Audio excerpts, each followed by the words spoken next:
I'm John Lilly. I'm very old pale face. For those of you who don't know me,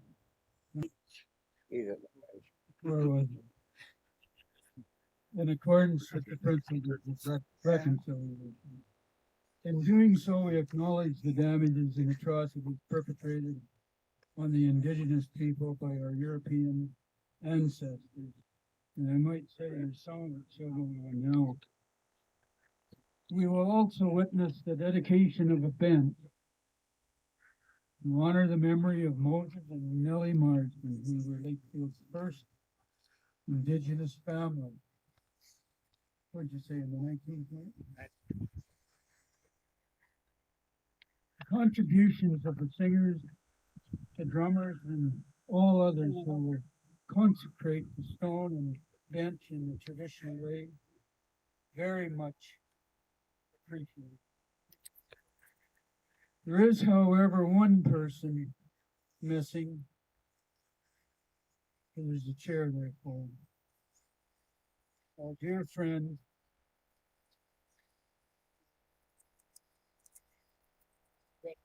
get my breath, folks.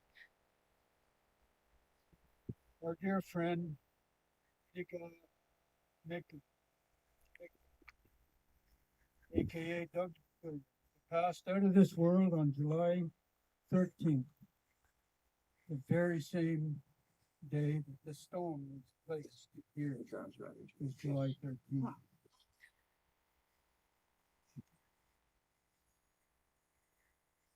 I know the 4-day journey to the west will take much longer with Doug because there'll be so many ancestors that want to greet him on the way.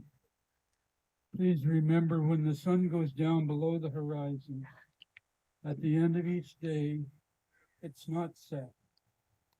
The heavens glow for a full hour after the departure, when a great and good man sets, the sky of this world is luminous long after he is out of sight. Such a man cannot die out of this world, for when he goes, he leaves behind much of himself. Being dead, he speaks. Chief Nod is here on behalf of the Curve Lake First Nation. Mayor Andy Mitchell of Selwyn Township is here to witness this event of reconciliation. In the absence of the Alderville Chief Mowat, Jim Bob Marsden will speak. I put him down for 3/4 of an hour.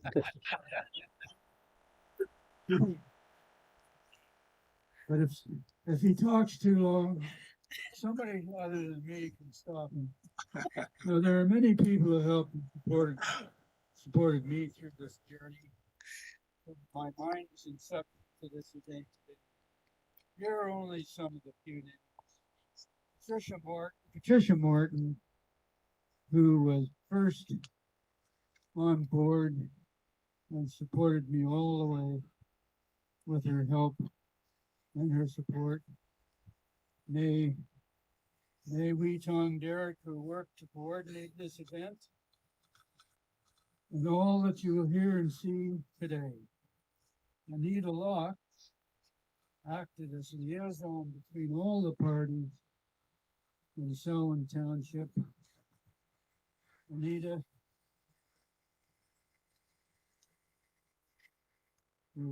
sorry. Lastly, my son Derek and his crew, including Chris, who did the lettering on the stone, by the way. He's here. I talked to him.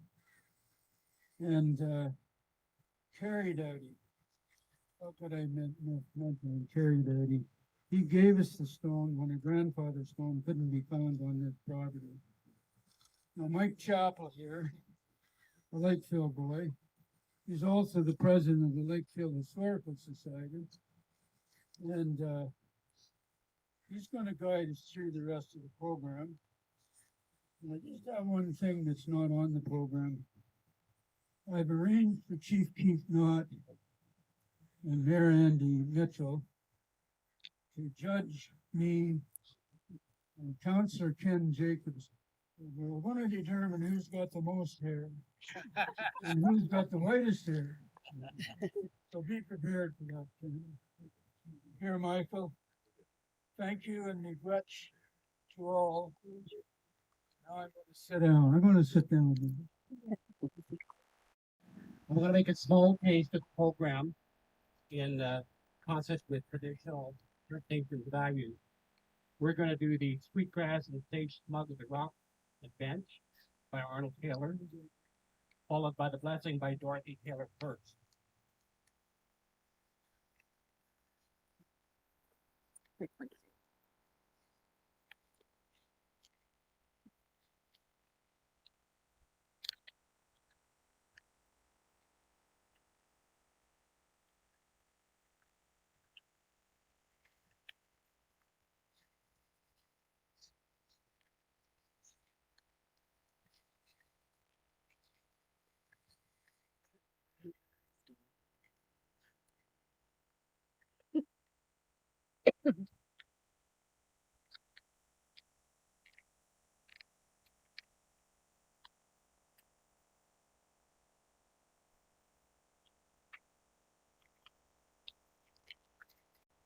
Bonjour. Nintendo, gnak. Nimki kapene shi kwen dis na kal wapakal to dem. Aski kamang don chapa. Mi kwachka kipashaye the nongam. Shatana. Well, I just shared with you in my language that my native name and my clan is the White Porcupine, and my relatives are from and I live in Curve Lake. Ashkikamong is the traditional name for that community. So I really am quite happy today that we have come together in truth and reconciliation and dedication and understanding about our role, our ways of this land. Haki. We have been living in this area for many, many generations. In fact, I was reminded by my cousin, Marilyn, that Moses Marston was one of my great grandfathers. So, so we're related to them in that way. But when we talk about great, it doesn't mean that like that's long ways ago. But there's to us these ancestors that we refer to them as are still alive to us. They're still walking beside us and guiding us on this beauty path. And this path that I'm referring to is the path to truth and reconciliation.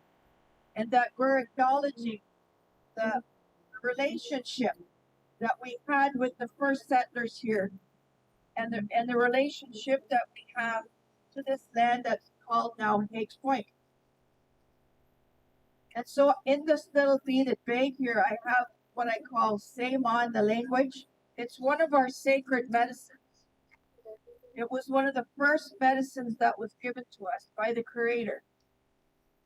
And that I hold it in my left hand because our left side is the closest to our heart. And so I'm going to raise that up. And when I pray and give blessing for this rock, we call them grandfathers because they were the first beings and animate spiritual beings that created this world.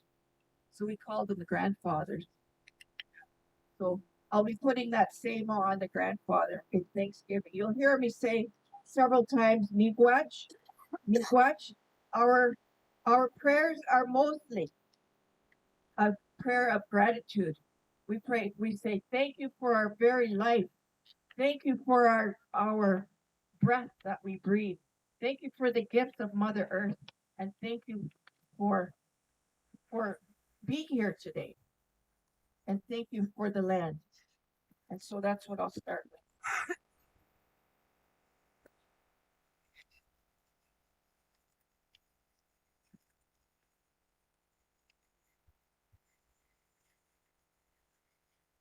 Kaposho Kashamanado, Panashi, whatever.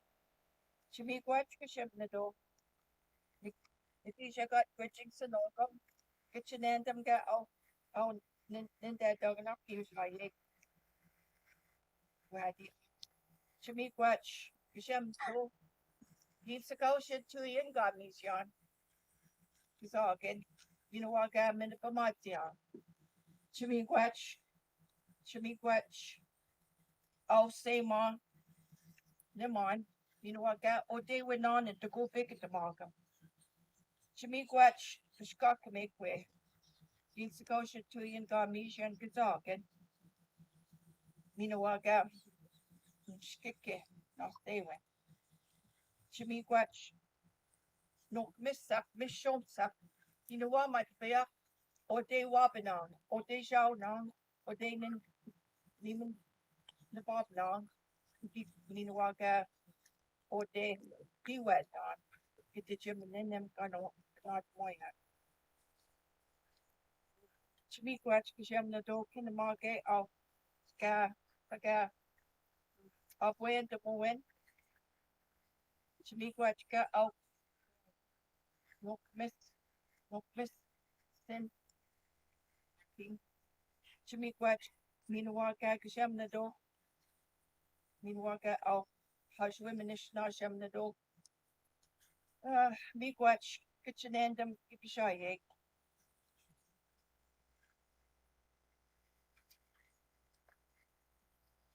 Minador, stuff.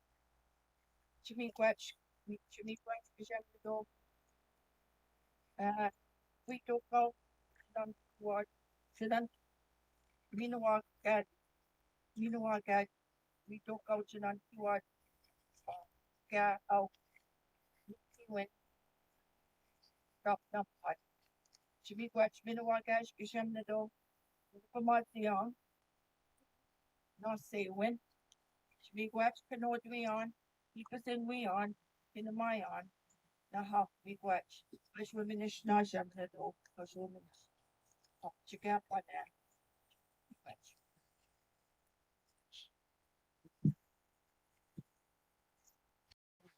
Land acknowledgement.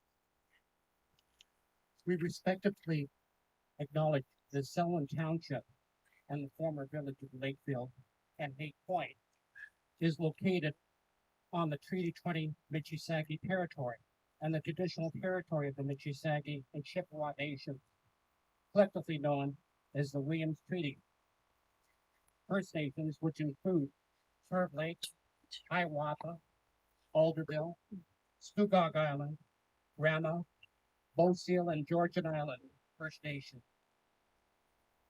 The people of Lakefield and the people in Lakefield Campground respectively acknowledge that the Williams Treaty's First Nations are the stewards and caretakers of these lands and waters in perpetuity, and that they continue to maintain this responsibility to ensure their health and integrity for generations to come.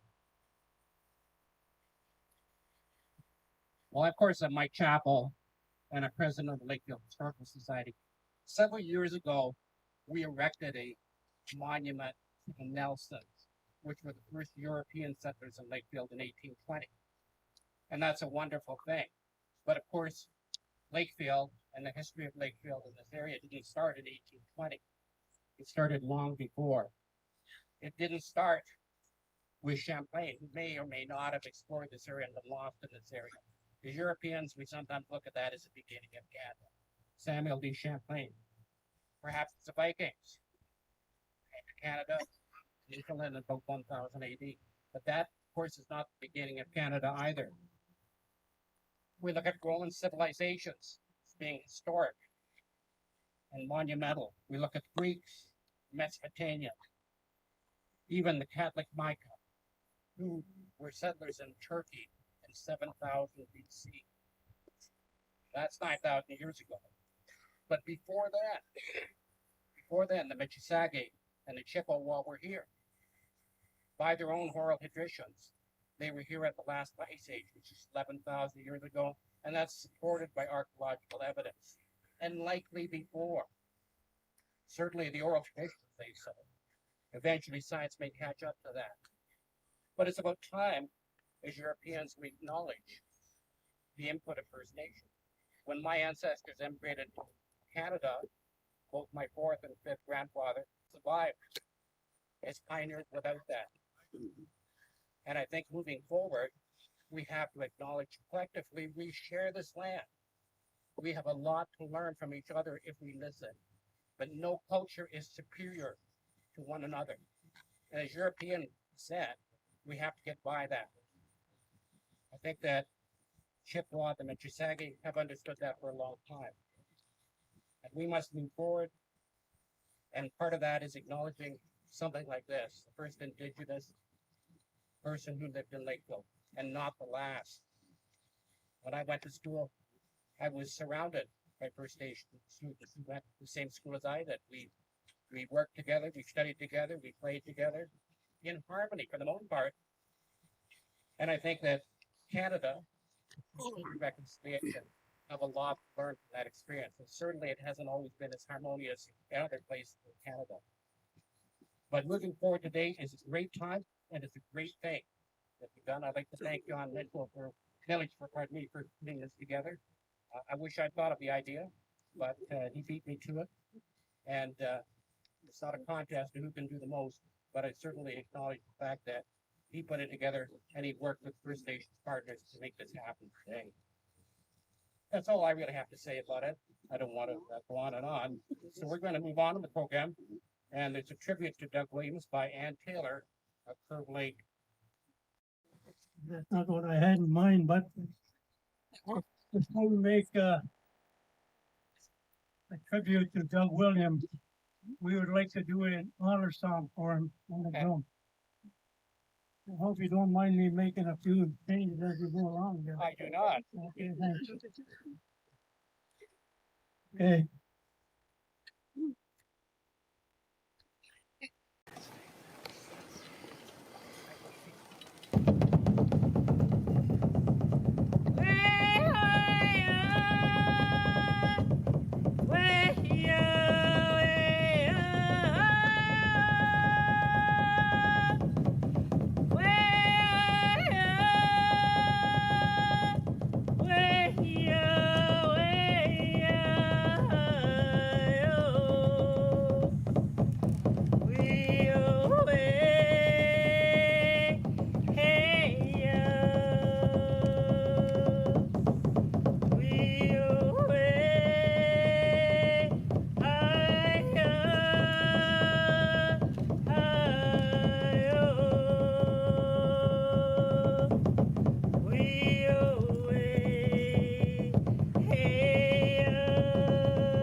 also will try and fulfill her obligation here today to make tribute to Kitsaga Nagisi. I hope I said that right. And I'd also like to acknowledge her, Doug Williams' daughter here, Saga Williams.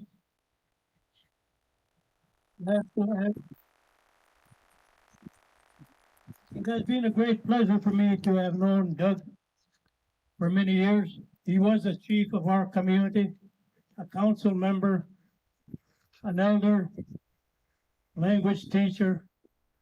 He just about done it all. It's very important that the acknowledgement of him today take place.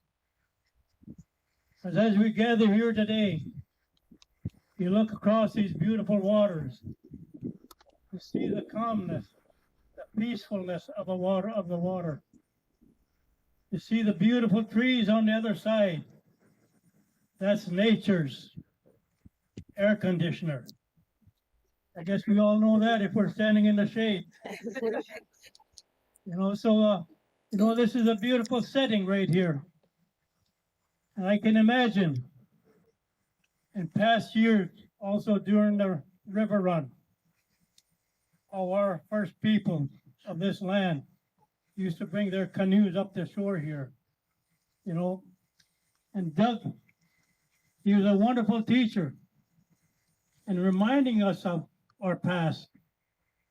And he's a teacher, a leader who has taught us many things. I have learned lots from him, as I did all leaders of our community. And not only that, the acknowledgement of this big rock, or I say a foundation, that has been placed close to these waters. And the weight of this here foundation, whether the water should rise, it will not wash away. And that is what keeps us together. It's a foundation that is laid and was laid by the first peoples of this land and the newcomers that came. We were able to overcome many obstacles. We were able to work together and build Lakefield the way it is today. The many roads you see that leads all over the place today, they were not there at one time. You may find a trail or a wagon trail. But by working together, we were able to accomplish all these things. This wonderful bench that is sitting here, this beautiful lady, this great gentleman, in love and memory of Moses and Nellie Marsden. Believe it or not, I worked for that fella. Moses Marsden. We built a log cabin up around Bowmanville, along with Wally Jacob, John Jacob, and Fred Marsden. We built that cabin in Bowmanville. I was just a young gaffer at the time, in my late teens, I believe. But working alongside that gentleman, I think that was part of the many foundations that have brought me to where I am today. Working with him and his skills. Not always do we know and learn from our classrooms. The universe is our classroom. We are always learning from others. And I believe that one of the main reasons too, even though I'm up a little bit in years, I still feel young, knowing that I was able to work with this gentleman. And you know, it's a pleasure again for me to be amongst us this afternoon. I never ever thought I'd be back in this position, but here I am. But I'm enjoying every minute of it. You know, we gotta take responsibility. We gotta do whatever we can do for our community and beyond our community, if we are going to survive in this way of life today. The beautiful sunshine. We can say, why is he wearing a jacket? I always say, this is moose hide. You ever see a moose sweat? That's why I wear it. Wear it. You know, see these big boats coming down there? Just imagine those being the canoes way back in the day. The river run they used to have. Imagine the log jams they used to have, some of these rapids going down the river here. You know, those are things that make you want to be alive. Things that should lift you up. Forget about the weather. Come January, you'll be